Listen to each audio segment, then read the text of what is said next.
বন্ধুরা, 2 দিন ধরে সূর্যের দেখা নাই, একটু পর পর বৃষ্টি হচ্ছে।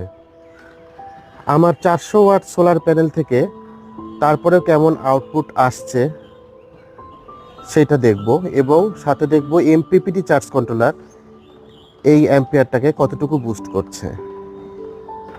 আমার সোলার প্যানেল থেকে 1.8 অ্যাম্পিয়ার আসছে। বাইরে প্রচণ্ড মেঘলা, এই কারণে বেশি অ্যাম্পিয়ার প্রডিউস হচ্ছে না। তারপরেও দেখেন আমার এমপিপিটি চার্জ কন্ট্রোলার এটাকে 4.9 মানে প্রায় 5 অ্যাম্পিয়ারে কনভার্ট করে ফেলেছে। Very interesting.